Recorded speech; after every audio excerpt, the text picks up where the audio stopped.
ग्राहक बना रहे गोल्ड से दूरी। जून में 60% घट गई बिक्री।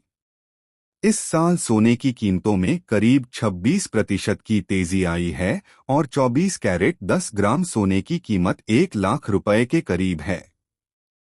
कीमतों में हुई बेतहाशा बढ़ोतरी से ग्राहक अब गोल्ड से दूरी बना रहे हैं। देश में जून 2025 में सोने की बिक्री पिछले साल के मुकाबले 60% गिरकर सिर्फ 35 टन रह गई। कोरोना यह बिक्री पिछले के महामारी के बाद वॉल्यूम में सबसे बड़ी गिरावट है। India Boolean jewellers association (IBJ) की रिपोर्ट के मुताबिक जुलाई में भी सोने के दाम में कोई बड़ी गिरावट नहीं आई है, जिससे इस महीने भी सोने की मांग कम रह सकती है। IBJ के नेशनल सेक्रेटरी सुरेंद्र मेहता ने कहा, हमें डिमांड में तुरंत कोई रिकवरी नहीं दिख रही है। देश भर में सोने के गहने बनाने वाली कई यूनिट्स ने अपना प्रोडक्शन लगभग आधा कर दिया है। उन्होंने कहा कि ऊंची कीमतों का छोटे प्लेयर्स पर नकारात्मक असर पड़ रहा है।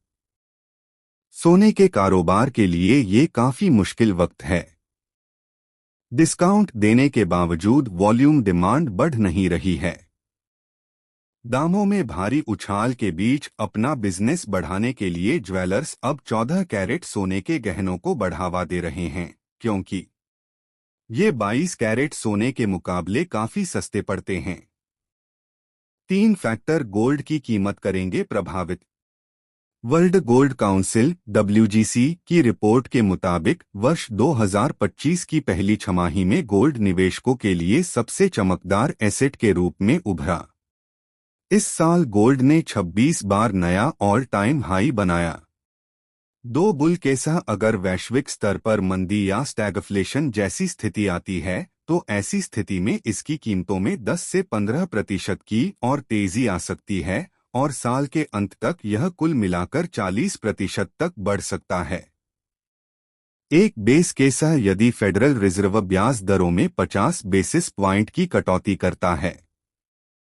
अमेरिकी GDP ग्रोथ कमजोर बनी रहती है और महंगाई 2.9% तक पहुंचती है तो गोल्ड में 0 से 5% तक की तेजी आ सकती है। अबियर केसा यदि भूराजनीतिक तनावों में कमी आती है और वैश्विक अर्थव्यवस्था में मजबूती आती है तो निवेशकों का रुझान जोखिम वाले एसेट्स की ओर बढ़ेगा। ऐसी स्थिति में सोने की कीमतों में मौजूदा स्तर से 12 से 17% तक गिरावट आ सकती है।